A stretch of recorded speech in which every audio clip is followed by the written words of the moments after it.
In this video, we're going to talk about double angle and half angle identities. The double angle and half angle identities are actually special cases of the sum in different formulas. And so since we know how to use the sum in different formulas, we can apply them to develop more and more formulas that we can evaluate more and more trig functions that may not be the specific ones that we've memorized from our unit circle with those special right triangles. And so let's look here. Sine of 2x. This is going to be the double angle formula. Notice this is not just sine of an x, it's the sine of 2 times x, the double of the angle x, right? Well, this is actually when you multiply something by 2, you just add it to itself, right? And so I can use my triangle sum formula to write this as sine of the first angle times the cosine of the second angle plus cosine of the second angle times the sine of the first angle. Remember, each of these individual things are multiplied. This term is multiplication of those sine and cosine, and this term is multiplication of the sine and cosine. And remember, the order doesn't matter in which you multiply. So these are identical expressions. So this basically just equals 2 times the sine x times cosine of x. And so this is our double angle identity for our sine function. Sine of 2x is the same exact thing as 2 times the sine x times cosine of x.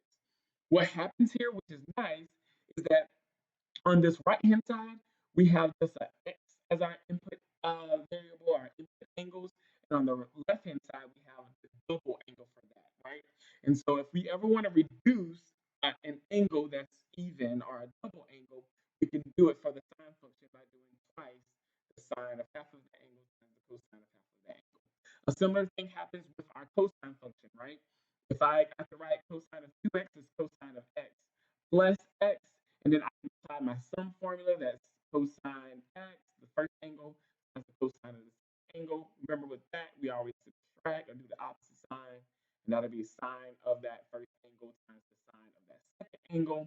Of course, we can write this as cosine squared of x minus sine squared of x. And so this is our double angle identity for our cosine function.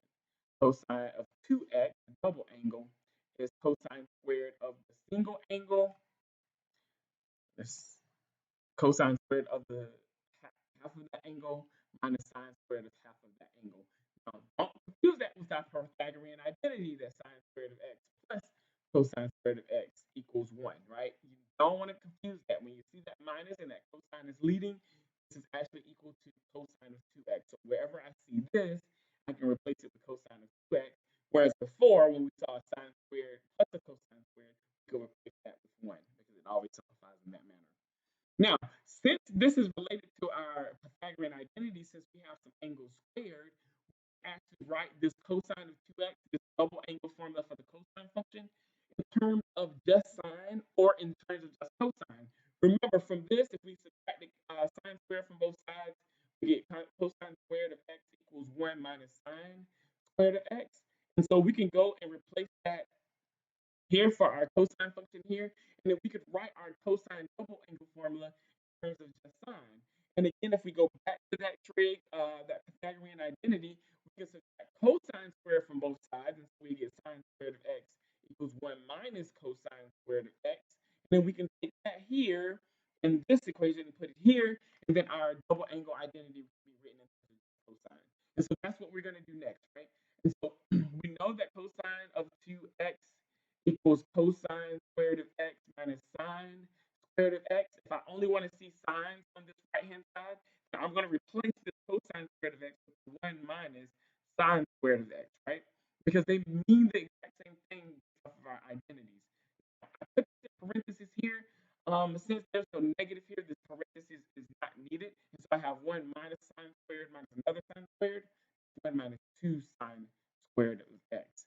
And so this is another way that we can write our double angle identity for our cosine function. And then likewise, we can do it with the Pythagorean identity the other way. This is the squared of x. And so instead of writing this in terms of sine, we can write it in terms of cosine. So I get cosine squared of x minus Now I'm going to rewrite this as 1 minus cosine squared of x. And notice here I have to use my derivative property because that's negative. And when I distribute this negative to this cosine squared term here, that's going to be a plus. And so if I add cosine squared and another cosine squared, I'm going to get 2 cosine squared of x minus 1. And so that is what cosine of 2x equals. All right, we can get a similar formula. All right, so that's the other way we can write our cosine double angle formula. The double angle for the tangent formula, again, this is tangent of x plus x. And so that we can write this as using the sum formula, tangent of x plus tangent of x, over 1 minus tangent of that first angle times the tangent of that second angle, which we can write as 2 tangent of x all over 1 minus tangent squared of x. And I'm just going to leave this way. We can't rewrite that another way. We don't want to. Can't anyway. And so there is this double angle identity for the tangent function. All of these come from your sum and difference formulas. And so if you know your sum and difference formulas, you can derive these by applying that to your formulas. And so to sum that all up, we have our formulas here. You don't have to memorize these formulas, but you do want to know how to use them. So those are double angle identities. Notice on the left-hand side of each of these identities is twice an angle, and on the right-hand side is just the single angles. The trig functions are just evaluated at x, and on the left-hand side we have double that x. Half angle identities are different. They are going to start with half an angle, and then we're going to get double an angle. All right. Now we can use this cosine of 2x. One of the reasons why we definitely wanted to do this stuff here and here is because we get our half angle identities from these two expressions here.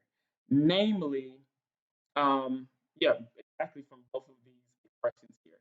And so what I'm going to do is I'm going to come up with a half angle identity for my sine function by using this one on the left. And I'm going to come up with a half angle identity for my cosine function by using the one to the right over here. And so because we want to see half an angle, what we're going to do here is we're going to replace, and this is going to look a little weird, we're going to replace x with x over 2 so that we can start seeing half of an angle, right? So if I replace x with x over 2 and multiply by that 2 there, my left-hand side is going to become a cosine of x. And I'll have 1 minus 2 sine squared of x over 2. Now, since I'm doing my half angle identity, I want to solve for sine of x over 2. I'm going to go through that process. Let's subtract 1 from both sides.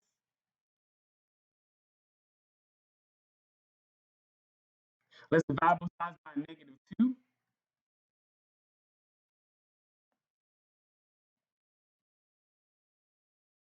Now, this negative out here can be brought out the front and multiply on the top, right?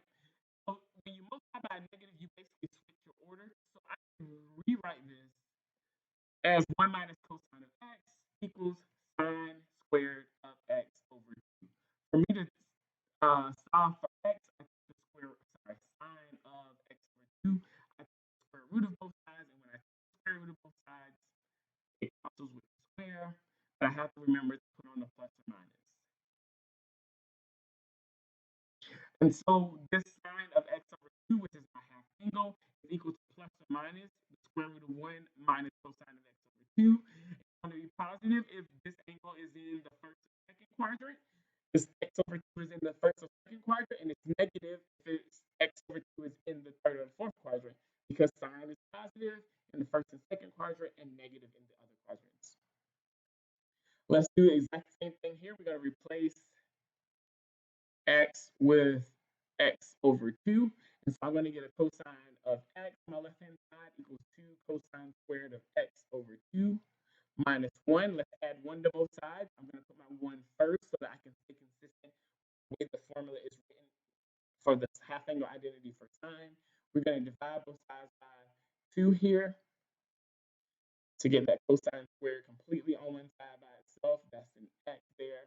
We're going to take the square root of both sides. We got to remember the square root and the square cancel.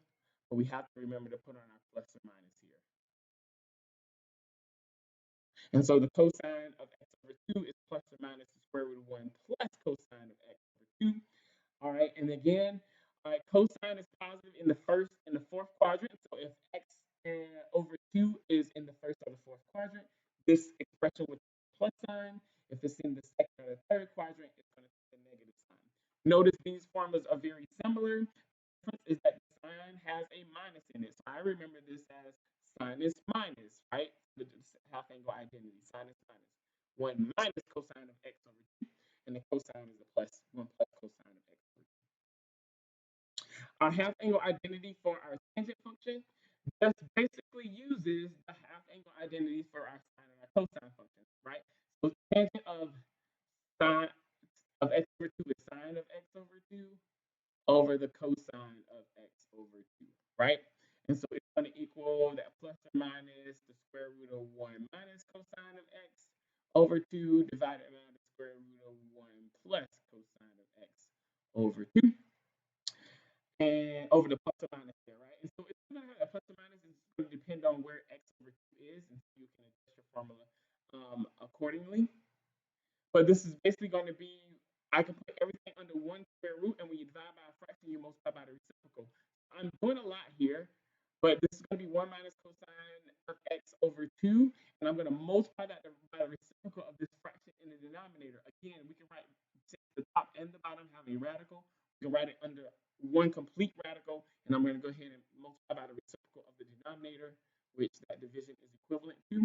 Those twos cancel, and so we get plus or minus the square root of 1 minus cosine of x over 1 plus the cosine of x. And so that is what this double angle identity equals. Now, we do a little bit more here. All right, for instance, I'm going to take that last expression there, 1 minus cosine of x over 1 plus the cosine of x. Now, we can go inside this radical, and we can multiply this by 1. What I'm going to do is I'm going to try to rationalize my denominator. Since this is under a radical, this denominator is under a radical. So my denominator is not rationalized. And if I want to rationalize my denominator, what we've done before is we've multiplied by the conjugate. But what I could do here is I can multiply by 1 plus cosine of x as well. All right. You can multiply by the conjugate. I know that we don't normally do this. I'm multiplying by the same expression that I have in the denominator. The reason why I'm doing that, all right, my numerator is going to be here, 1 minus cosine of x times 1 plus cosine of x, all right? Divided by, but when I multiply the square root of something times the square root of itself, right, the square roots cancel, and I'm left with just 1 plus cosine of x. And so this actually got rid of that radical in my denominator, right? Because both terms were under the radical. When we've been doing before, we'd have something like 3 plus the square root of 3, and we multiply that denominator by 3 minus the square root of 3 to rationalize the denominator. Well, what I just did was basically our denominator, our entire denominator was under the radical. So for me to rationalize that, I can multiply by the same exact radical that's in my denominator, and that will rationalize my denominator. It's pretty cool. Now we can do some things up top here. All right. What's going to happen here is, if I follow this out, this is actually the difference of squares, right? How we figure a difference of squares. So this simplifies into 1 squared minus cosine squared, right? If you follow that out, all of those middle terms will cancel. And so this is going to equal plus or minus. I have 1 minus the cosine squared. Oh, that equals sine squared, right? Pythagorean identity. And so what happens with this plus or minus here, I'm going to take the sine of the sine of x is going to actually be the same sign that the tangent of x would be. And so we're just going to get sine of x over 1 plus the cosine of x. And so this is one way that we write this identity without actually having the actual radicals in there. All right. And so then the same thing happens if I were to multiply by 1 minus cosine of x over 1 minus cosine of x, we would get this identity here. I'm not going to do that. It's going to take some time. And so again, you don't have to memorize these angles here. When you do this one that doesn't have the square root, the numerator is going to produce the correct sign, right? So the correct sign is always going to be divided by the numerator, and you'll be good to go there, right? So we're going to find the exact value of each of these expressions using a double or half angle identity. And so what I'm going to do here is I'm going to notice that there's an 8 in my denominator. When we were using the sum in different formulas, we had a 12 in our denominator. By the way, those denominators with 12, they can be used with these half angle identities, right? But having a denominator of 8 is kind of a clue that I'm going to write this, I'm going to use a half angle identity. And the reason for that, okay, when I see a denominator of 8, it comes from, right, just think with me. Notice that these are all x over 2's, right? And the x appears over here on the right-hand side. We have x over 2, a half of an angle, and that full angle that we took half of is on the right-hand side, right? And so in order for me to get a 3 pi over 8, and I want to rewrite it with a 2 in the denominator, I could rewrite this as the cosine of 3 pi over 4 over 2. Okay? Because if I do 3 pi over 4 divided by 2, dividing by 2 is the same thing as multiplying by half. That would give me that 3 pi over 8. All right? And so this is going to go in the place of my x in my formulas, and that'll give me what my actual function equal. All right? And so the cosine of pi over 8 can be written as the cosine of 3 pi over 4 divided by 2. Now, 3 pi over 8, that is in the first quadrant, right? Because 0 to pi over 2 is first quadrant, and pi over 2 is 4 pi over 8, right? So if I thought about my xy plane, this would be 0, pi over 2 is pi over 8. We get 8 pi over 8, 12 pi over 8, and then 16 pi over 8, right? So this is definitely in the first quadrant. So this is going to be a positive. It's going to be the square root of 1 plus cosine of x. Well, that x is that 3 pi over 4 all over 2. And that 2 is under the radical as well. And so if I want to simplify that, again, I'm just using this cosine half angle identity. And so this would be the square root of 1 plus, oh, well, the cosine of 3 pi over 4 is negative square root of 2 over 2.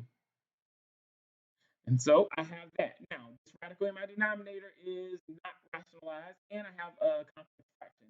I'm going to multiply the numerator by 2, multiply the denominator by 2, and I'm going to have the square root. Well, when I distribute the 2 there, I'm going to get a 2.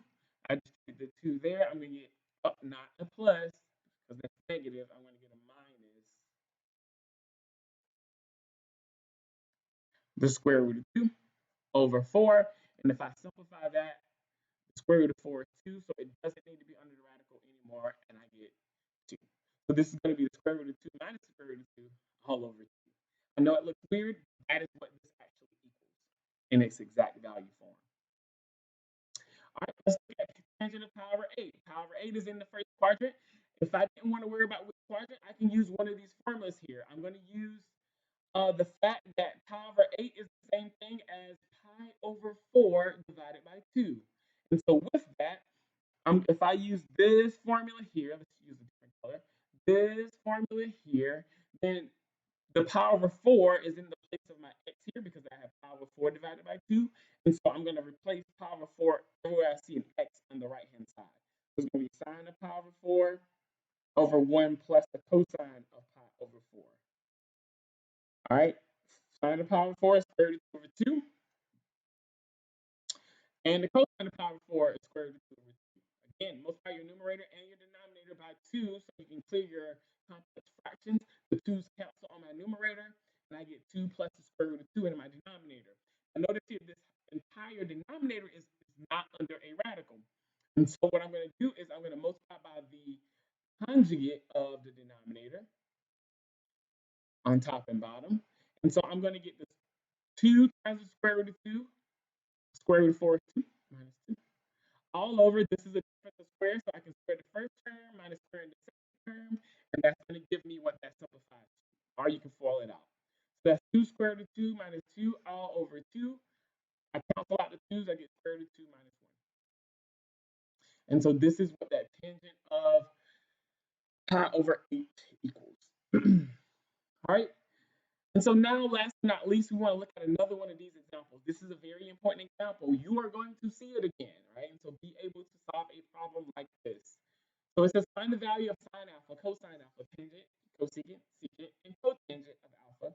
The sine of 2 alpha equals negative 8 over the square root of 17.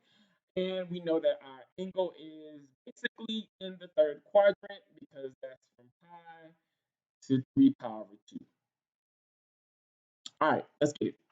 So notice here, we want to find the angle, our single angles here, right? Single angles. They give us the double angle. Now, your natural inclination would be to look at your formula sheet and see that, okay, which one has this double angle for sine? Sine of 2 theta, this one right here, sine of 2 theta equals 2 sine x cosine of x. However, this is not going to help you get anywhere, not right now, because you have two functions here. So you can't necessarily use this to figure out what one of these are if you have two functions, right? So I know sine, okay, let me just write this down. Sine of 2 theta equals 2 sine of theta, sorry, alpha times the cosine of alpha, right? We know that equals negative 8 over 17. Now, if it only equaled one of these, if it only equaled one single angle over here, I can divide by 2 and I'll get what the cosine or the sine of that angle is, right? It has two separate angles here, so I can't use the formula to help me get one of these angles that I'm trying to find. So my only other option is to basically what I'm going to do is I'm going to go revert back to my Pythagorean identity. I know that sine squared of 2 alpha plus cosine squared of 2 alpha equals 1. This is going to help me out tremendously. Now, it doesn't help me find one of these angles, but what it does do is it helps me to at least write my double angle in terms of one single angle. The sine of 2 alpha formula writes or breaks down your angle into a single angle by using two separate functions. Our cosine double angle formula, let's go back. The first one does it into two separate angles or quick functions, but we can rewrite them this way because they're squared and we use our Pythagorean identity. So what I'm going to do is I'm going to use one of these. The choice is yours. I'll just pick one when I get there. But if I find cosine of 2x, then I can replace that with its value, and then I have a basically equation that just has one variable. It's a cosine function of x. If I use this first one, or it's the sine x function. And so let's do that. And so I'm going to use this here. That means if I replace sine of 2 alpha in this equation, that means I with that negative 8 over 17, that means I square it there. I'm going to get 64 over a 289, I believe, equals cosine squared of 2 alpha.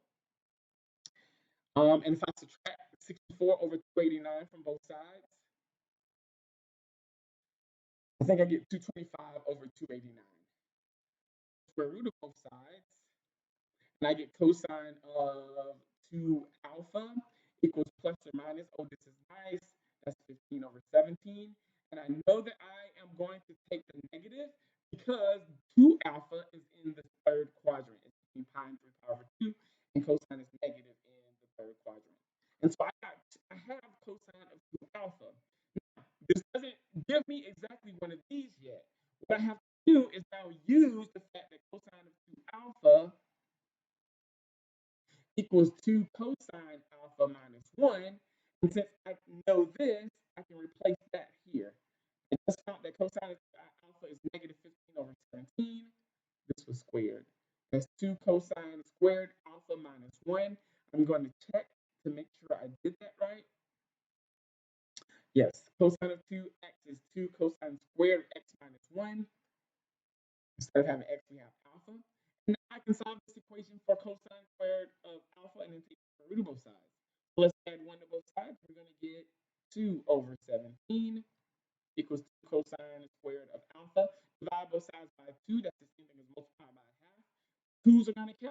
get 1 over 17. And when I take the square root of both sides, I get cosine of alpha equals plus or minus. All right, I'm going to go ahead and simplify to square root of 17 over 17. All right, now I need to know whether I'm going to take the plus or minus. And so what we can do here is we can go here. Now I know that pi 2 alpha is between pi and 3 pi over 2. But if I want to see what happens to alpha by itself, I'm going to solve this equation for alpha. That means pi over 2 is less than alpha is less than 3 pi over 4.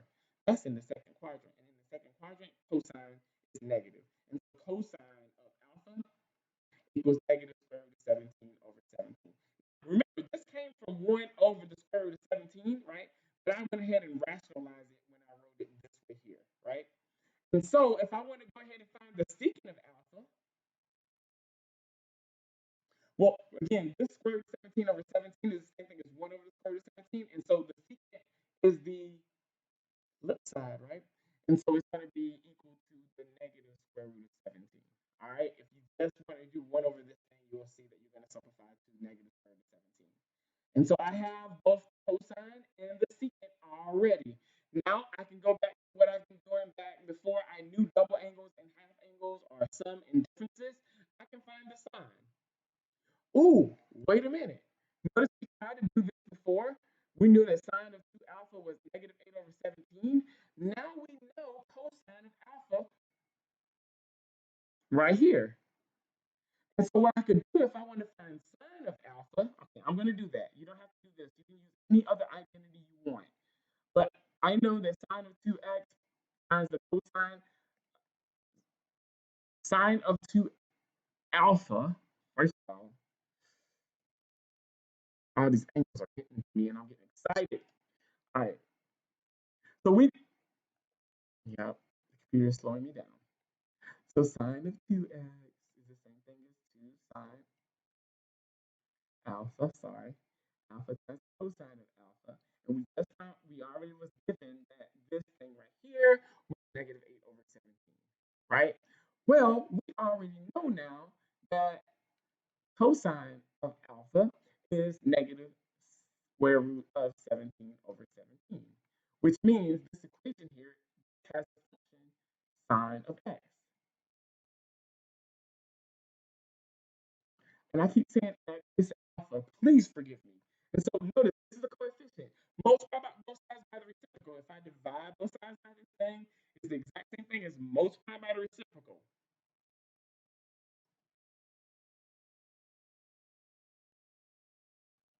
And so we get sine of alpha here. We can simplify that. The 17s cancel. Negative times a negative is a positive. 8 divided by 2 is 4. So we get 4 over the square root of 17. And so sine of alpha, if we rationalize that denominator, would be 4 square root of 17 over 17. Right? Now, when we get the sine, we can automatically get the cosecant by doing the reciprocal. Instead of going to this simplified form, it's easy to see that the reciprocal is coming from this form as the square root of 17 over 4. And notice here that these are positive angles because this alpha is in the second quadrant, and your sine function is positive, which means your cosecant function is positive as well. And so these are your sine and cosecant functions. And now you have sine and cosine, you can find the tangent. And so the tangent of alpha is your sine of alpha, which is 4 square root of 17 over 17, divided by your cosine of alpha, which is negative square root of 17 over 17. You multiply by the reciprocal.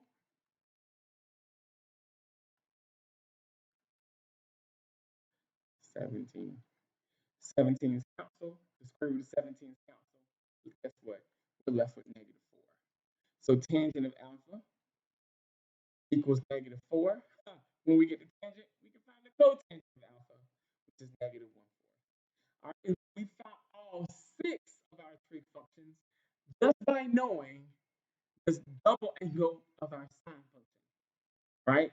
Now, you have to do stuff with that double angle to reduce it down to an angle that's a single angle or half of that angle. And so this is how we did it. We used the Pythagorean identity.